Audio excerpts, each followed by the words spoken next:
اعوذ باللہ من الشیطان الرجیم بسم اللہ الرحمن الرحیم قال اللہ تعالی بسم اللہ الرحمن الرحیم قد افلح المؤمنون الذین هم فی صلاتهم خاشعون والذین هم عن اللغو معرضون والذین هم للزکاة فاعلون والذین هم لفروجهم حافظون الا على ازواجهم او ما ملكت ایمانهم فإنهم غیر ملومین فمن ابتغى وراء ذلك فأولئك هم العادون۔ گزشتہ گفتگو کی مو صفات بیان کړي وو، کوم اخیری صفات مو بیان کړي وو هغه مؤمنون صفات هغه زکات وو، او زکات نه مو د تاسو خدمت کې عرض وکړو چې زکات دوی معنی دي آیت کې دوی معنی ذکر کوي شي. یو معنی دا چې تزکیه نفس لکه قد افلح من زکاها یا قد افلح من تزکا، دا شایتونه قرآن کې نور راشته. ځنه علما ویل دي چې دینه مراد تزکیه نفس ده. ویل زکات حکم نور ځای کې وارد شوی دی او ټول نه غټه خبره ده چې زکات کوم حکم دی هغه واجب حکم کوم دی هغه مدینه کې نازل شوی او دا کومه سوره ده، دا کومه آیتونه دا مکه کې نازل شوی. دی وجه ځنه بیان کړی چې دینه و معنا تزکیه نفس ده. دویمه معنا هغه معروفه معنا ده چې خیرات او صدقات، یعنی مالی انفاق، خدای لاره کې مال او خپل مال او دولت او پیسې خرج کړي. یو دا معنا د مؤمنینو صفات دي چې هغه دا کار کوي، ځان تزکیه کوي، ځان تهذیب کوي، ځان پاک کوي، تزکیه نفس کوي او زکات یعنی مالی انفاق کوي. نن کوم صفات تاسو خدمت کې عرض کوم هغه دا چې والذین هم لفروجهم حافظون الا على ازواجهم او ما ملكت ایمانهم. مؤمنین هغه دي چې هغه خپل فروج حفاظت کوي، محافظ وي. فروج اندسی هغه کومه ترجمه کیږي اردو کې شرمگاه ته، خو دلته کنایه ده، یعنی اشاره دی طرف ته ده چې عفت اختیار کوي، یعنی هغه کوم جنسی کوم هغه شهوت ده یا قوه شهویه ده هغه کنټرول کوي. مومن هغه ده چې هغه کنټرول کوي د شهوت قوت. الا على ازواجهم او ما ملكت ایمانهم، ازواج وی هغه کوم نکاح کوي یا ملک یمین، یعنی مقصد چې کوم حلال وي، حلال نه علاوه هغه د قوه شهویه چې کوم دغه کنټرول کوي. او روایتو کې د ذکر شوی دی چې انسان کا مومن د قوه شهویه دی باندې عقل حاکم وي، عقل ونی غالب وي، عقل کنټرول کوي، د ملائکونه افضل کیدای شي. او کا قوه شهویه چې مثلا به کنټرول شي، خپل کنټرول کې نوی عقل ور باندې حاکم نوی، نه حیوانات نه بدتر کیدای شي. اولئک کالانعام بل هم اضل، حیوانات نه بدتر کیدای شي. او دی عفت اختیارول یعنی کوم فروج دی شرمگاه دی دی حفاظت بهترین کومه طریقه روایت او آیاتو نه استفاده کیږي هغه دا چې انسان خپل سترګې د کوم نگاه دی سترګې کنټرول کړي. دا ډېر اهمه ده، خصوصا دې زمانه کې چې جدید ټیکنالوژي ده، موبایل ده، ټي وي ده، انټرنیټ ده او نور شیان دي، یوټیوب وغیرہ وغیرہ، چې ټوله هر یو انسان لاس کې دی، هر یو انسان د مخ ته دی.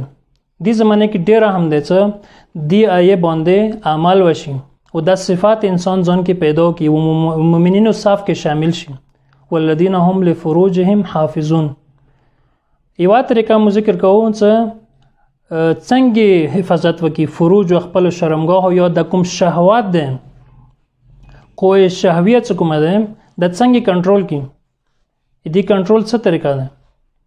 دې ټول نه بهترینه طریقه چې قرآن کې ته اشاره شوی ده هغه دا چې انسان خپل سترګې کنټرول کی، خپل نگاه کنټرول کی.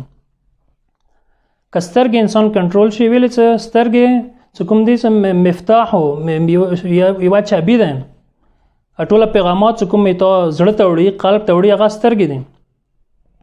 سترګې کوم شیان کسي هغه نقش کېږي ته نفس کې، ته روح باندې، ته زړه کې. دی وجه نه سترګې که کنټرول شي نه انسان ډېرو شیان نه بچیږي. دا کوم قوت شهویه دی په ذریعه کنټرول کېږي. یعنی انسان مثلا تصویر ده نه محرم دی، حرام ویډیوز دي، حرام تصویرونه دي، داسې شیان چې هغه خدای حرام کړي دي هغه نه سترګې ټیټېږي. دیو جن قرآن کې صریحا حکم ده چې قل للمؤمنین، مؤمنینو ته حکم ده، مؤمناتو ته حکم ده، سړیو ته حکم ده، ښځو ته حکم ده چې کله حرام د ته مخ ته راشي په کار د خپل سترګې ټیټې کړي. دا نه دی لوی سترګې بند کړي، سترګې ټیټې کړي هغه ته سترګې پکار دی نه وغړوي. قل للمؤمنین یغضوا من ابصارهم ويحفظوا فروجهم، بیا فورا هغه نه بعد یې چې ويحفظوا فروجهم. څو مؤمنانو ته وایي چې کله حرام راشي نه محرم وي، حرام تصویر وي، حرام ویډیوز وي، ډراما ده، فلم ده، چا ویل نه وي، چې کله حرام مخته راو یغضوا من ابصارهم سترګې پکار دی ټیټې کړي. ای مؤمن علامات ده. قل للمؤمنین، مؤمن کې ګدا خصوصیات نه وي چې حرام نه ځان نشي کنټرول کوي، یعنی سترګې خپل نشي ټیټوي، هغه مؤمن نه دی اصل کې. ایمان یغه ایمان علامات اندره چې کله حرام شی راشي مخته وته نه محرم ده، نه محرم تصویر ده، ویډیو ده او نور شیان دي چې کوم دي مشرق اوس عام دي، هغه نه سترګې ټیټې کړي. اندسې وقل للمؤمنات یغضضن من ابصارهن، او ښځو ته پکار دی وایي چې کله حرام مخته راشي پکار دی خپل سترګې ټیټې کړي. خدای پره ویلې دا سترګې چې کوم دي شیطان اهم ترین کوم اسلحه د هغه د سترګې د نگاه د حرام نگاه. النظر سهم مسموم من سهام ابلیس. روایت گئی چې د کوم سترګې دي د کوم یعنی حرام نگاه، حرام سترګې غړواله د شیطان تیرونه یو تیر ده، یو زهريله تیر ده، یعنی زهريله ګولۍ ده. نن سبا زمانه کې نن سبا زبان کې کوي زهريله ګولۍ ده. عام ګولۍ که انسان ته ولګېږي کېدای شي هغه زخم هغه ټیک شي، هغه سالم شي، خو زهريله ګولۍ کله انسان ته ولګېږي هغه انسان بچول ډېر کم امکانات وي، چانسز کم وي. نه دا کوم نگاه ده سترګې غړواله انسان حرام ته نگاه وکړي، حرام ویډیوز وکړي، حرام فلم وکړي، حرام ډراما وکړي، یا نه محرم ته سترګې وغړوي، دا شیطان اهم اسلحه ده. دې سره تو زخمی کوي هغه او داسې زخم درته لګوي چې هغه نه بیا ټیکوله ډېره مشکله وي. خو که چونکې خدای پره دا پرېږدوي من ترکها مخافتی، ای خدای خوف وجنه، تقوا وجنه، خدای ډار وجنه، خدای عظمت وجنه، سترګې ټیټې کړي، یغض من ابصارهم نه عمل وکړي، نه بیا یې چې ابدلته ایمانا یجد حلاوته فی قلبه.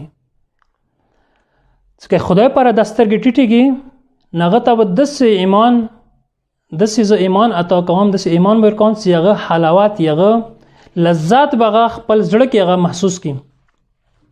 هغه سړی بیا عبادت کې دعا او مناجاتو کې ټول اعمالو کې عبادت کې هغه لذت محسوسوي. بیا که خدای پر ادا کور وکړي سترګې ټیټېږي.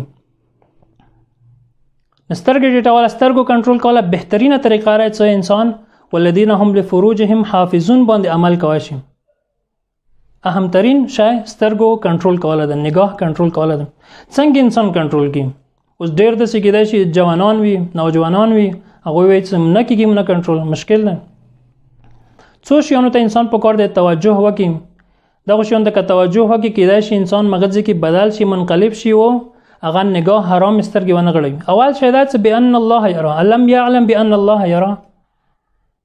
دا شی کوم آیتونه دي چې هغه کې دی چې خدای حاضر و ناظر دی، ته هر یو عمل کوي، هر څه کوي هغه خدای کسي.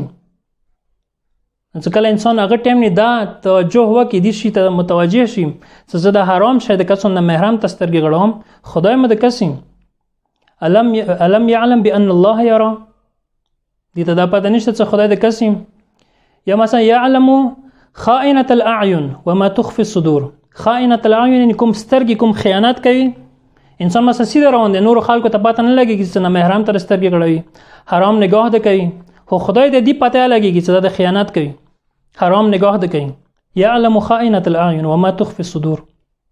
چې کوم نه مزړو کې دي هغه او ته پته نه دي شي ته که انسان متوجه شي نه دی په ذریعه انسان کېدای شي چې ځان کنټرول کړي، هغه نگاه سترګې ټیټې کړي. بل شی په کار دی دا چې انسان دې ته په کار دی سوچ وکړي چې ملایکې دي چې هغه خدای مقرر کړي دي. اذ يتلقى المتلقيان عن اليمين وعن الشمال قعيد ما يلفظ من قول الا لديه رقيب عتيد. سوره قاف کې څه خدای ته باندې ملایکې مقرر کړي دي، دوی ملایکې هر وخت هغه توسوي، ایتو اعمال نوٹ کوي، ایتو ښه اعمال نوٹ کوي، بد اعمال نوٹ کوي.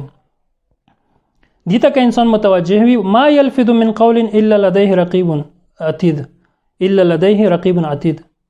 څه انسان د یو خبره کوي ما یلفظ من قول یو خبره کوي دا نوٹ کوي رقیب عتید سره موجود دی، یعنی بهترین طریقې سره نوٹ کوي، ملائکه موجود دي. یو فعل یو حرکات یو قول څنګه منصدر کیږي هغه پر ملائکه مقرر دي، خدای هغه نوٹ کوي ملائکه په ذریعہ. دي ته انسان متوجه وي سمو د خدای کسي نه بیا انسان سترګې ټیټوي، حرام ته سترګې نه غړي. بل اهم شی څنګه ته انسان د سه حالات کې کله د مشکل کې پریوزي څنګه توجه هوته کې غدار څه انسان کوم اعضاء او جوارح دي دا قیامت ورځ تو خلاف گواهی ورکوي چې تو دشمن جوړی شي. نن دستر کې تو خپل دي لسونه په قیامت ورځ د تو مخالف کیږي کدوې سره تو ګناهونه کوي، خدای امانت ده. قیامت ورځ په وره کې کوم یاد دی هغه کې الیوم نختم علی افواههم، نن مو دوی خلو باندې تالی شو بندوي دوی خلی بنن باندې، یعنی قیامت ورځ الیوم نختم علی افواههم وتكلمنا ايديهم وتشهد ارجلهم بما كانوا يكسبون. دوی لسونه خپل بنن مو خبرې کوي، د سترګې به خبرې کوي، لته اعضاء او جوارح به خبرې کوي، څه دغه سترګې به ته چې دغه څه کړی دي، دغه لسوخ پوسه دغه لسونه خپل گواهی تو خلاف ور کوي. نه دي چې تک انسان متوجه وي دا قرآن آیاتونه دي، آیات او روایت یانه دي چې انسان وایي چې دا روایت ضعیف دي یا صحیح دي، صحیح نه دي. قرآن گواهی ور کوي، قرآن آیات دي چې شک وکړي نشته چې مو اعضاء او جوارح د خدای لخر دي، حقیقت کې ی خدای جاسوس دي. ځنو روایتو کې ویلي دي دا تو هر وخت نوٹ کوي ی تو سترګې تو لسونه ی تو خلوی تو غوږونه دا ټول تو خلاف گواهی ور کوي شي.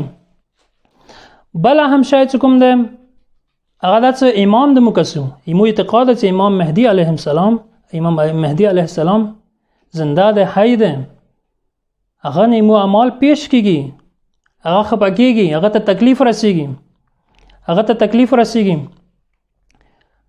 څه کله مو ګناه کوو د سیون انکار کوو، انسان کدی ته متوجه وي چې ما دی ګناه واجنه د نه محرم تسترګو غړولې واجنه، دی فلم لیدلې واجنه، دی ویډیو لیدلې واجنه، دی تصویر لیدلې واجنه، امام ته تکلیف رسیږي، نغا ځوان هغه نوجوان هغه کېدای شي بیا د کارونه کې سترګې ټیټېږي.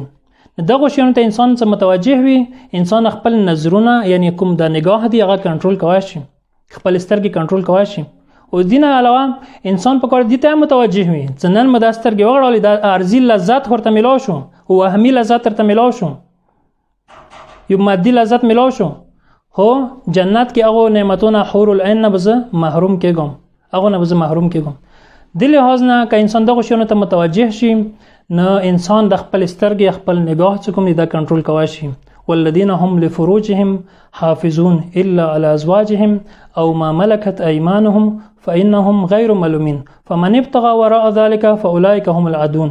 دین علاوه نه چې دین اکتفا نه کوي، مثلا نور شیانو کې حلالو نه اکتفا نه کوي و دین تجاوز کوي، کوم حدود خدای بیان کړی دي ناغه عادون دي، یعنی هغه متجاوزین دي، هغه ظالمینو کې بیرسي، هغه بیا مؤمنینو صف کې داخلي دانه شغه مؤمنینو صف نه غبا خارج دي. واخر دعوانا ان الحمد لله رب العالمين.